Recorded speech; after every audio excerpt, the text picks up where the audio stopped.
नमस्कार। इसके पहले वीडियो में रचना के आधार पर सरल, संयुक्त और मिश्र वाक्य के विषय में हमने जाना। आज आश्रित उपवाक्य के विषय में जानेंगे व समझेंगे। आश्रित उपवाक्य वे होते हैं जो प्रधान उपवाक्य का समर्थन, पूर्ति या विस्तार करते हैं। आश्रित उपवाक्य योजक शब्द से जुड़े रहते हैं।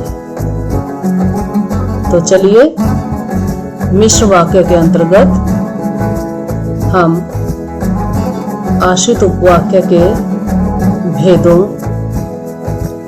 उनकी परिभाषा, उदाहरण और उनकी पहचान करें।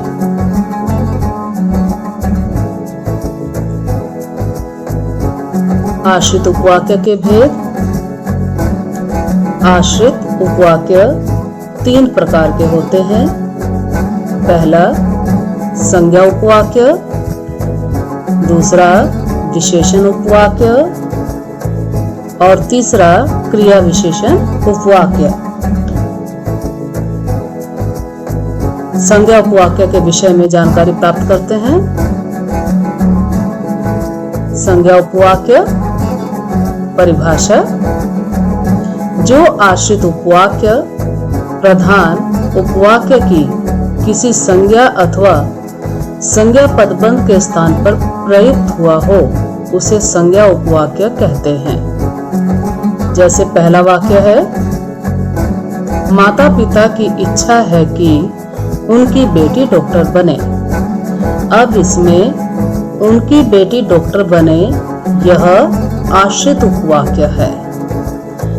माता पिता की इच्छा है यह प्रधान उपवाक्य है।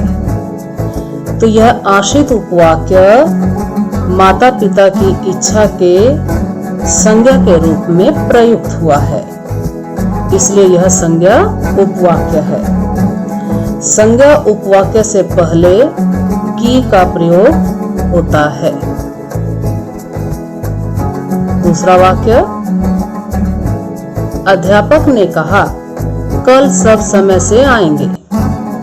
अब संज्ञा उपवाक्य की पहचान है कि, लेकिन कभी कभी यह लुप्त भी हो जाता है, इसलिए इस आश्रित उपवाक्य की पहचान की है। जहां पर भी जिस वाक्य में भी ह्रस्व ई का की लिखा रहे वह जो है आपका संज्ञा उपवाक्य है, और जहां पर यह लिखा रहता है उसके बाद वाला वाक्य आश्रित उपवाक्य होता है।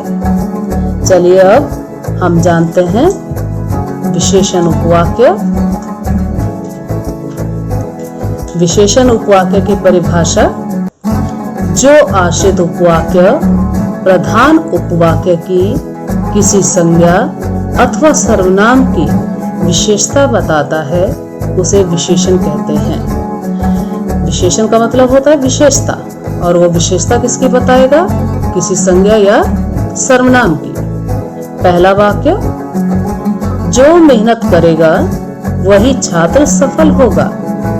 अब इस वाक्य में जो मेहनत करेगा यह आश्रित उपवाक्य है। वही छात्र, इसकी यह विशेषता बता रहा है, तो इसलिए यह विशेषण उपवाक्य है। दूसरा वाक्य, वही छात्र जो मेहनत करेगा सफल होगा। तीसरा वाक्य, वही छात्र सफल होगा जो मेहनत करेगा। अब आश्रित उपवाक्यों के विषय में एक बात अवश्य ध्यान रखें कि आश्रित उपवाक्य का स्थान वाक्य में निश्चित नहीं है। वह वाक्य के प्रारंभ में, वाक्य के मध्य में और वाक्य के अंत में भी प्रयोग हो सकता है। इसकी पहचान है जो, जिसे, जिसका, जिसके, जिसकी, जिनका, जिनके, जिनकी, जिन्हें, जिनको, जिनके लिए, जिस पर, जिसने आदि। जिस भी वाक्य के आगे इनमें से कोई भी योजक शब्द लिखा रहे वह आपका विशेषण उपवाक्य होगा। जैसे जो मेहनत करेगा, अब इसके आगे जो लिखा है तो यह वाक्य आपका विशेषण उपवाक्य है। अब क्रिया विशेषण के विषय में जानते हैं। क्रिया विशेषण उपवाक्य। क्रिया विशेषण उपवाक्य की परिभाषा इस प्रकार है। जो आश्रित उपवाक्य प्रधान उपवाक्य की क्रिया की विशेषता बताता है उसे क्रिया विशेषण उपवाक्य कहते हैं। क्रिया विशेषण का मतलब है जो क्रिया की विशेषता बताए। लेकिन किसकी विशेषता बतानी है? यहाँ पर प्रधान उपवाक्य की क्रिया की विशेषता बतानी है, इसलिए यह क्रिया विशेषण उपवाक्य है। उदाहरण, जब तुम स्टेशन पर पहुंचे तब मैं घर से चला। अब इस वाक्य में जब तुम स्टेशन पर पहुंचे यह आपका आश्रित उपवाक्य है और यह आश्रित उपवाक्य चलने की क्रिया की विशेषता बता रहा है। प्रधान उपवाक्य की जो चलना क्रिया है इसकी विशेषता बता रहा है, इसलिए यह क्रिया विशेषण उपवाक्य है।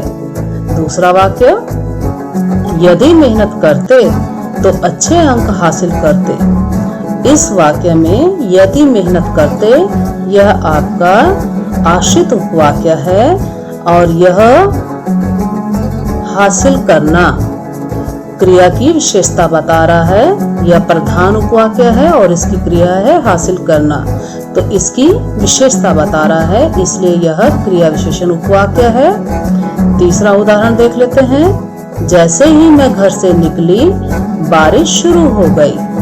अब इसमें जैसे ही मैं घर से निकली यह आपका आश्रित उपवाक्य है और शुरू हो गई यह क्रिया है और यह प्रधान उपवाक्य की क्रिया है और इसकी विशेषता बता रहा है।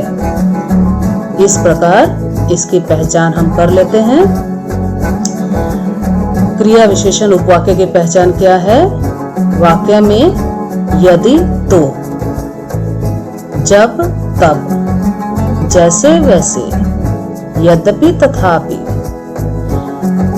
ज्यों ही त्यों ही, जिधर उधर, जहां वहां, इसलिए ताकि आदि शब्दों को लिखा जाता है तो वहां पर क्रिया विशेषण उपवाक्य होता है। जैसे जब, तब, और कभी कभी दोनों में से एक गायब हो जाता है। जब तुम स्टेशन पर पहुंचे मैं घर से चला, तो यह अपने आप ही समझ है कि यहाँ पर जो है तब लिख सकते हैं। ठीक है, यदि तो जैसे, अब यहाँ पर वैसे नहीं है, लेकिन यह अपने आप ही अंडरस्टूड है कि यहाँ पर जो है वैसे का प्रयोग होगा, तो इसलिए यह क्रिया विशेषण उपवाक्य हुआ। इस प्रकार हमने आश्रित उपवाक्य के विषय में विस्तार से जाना।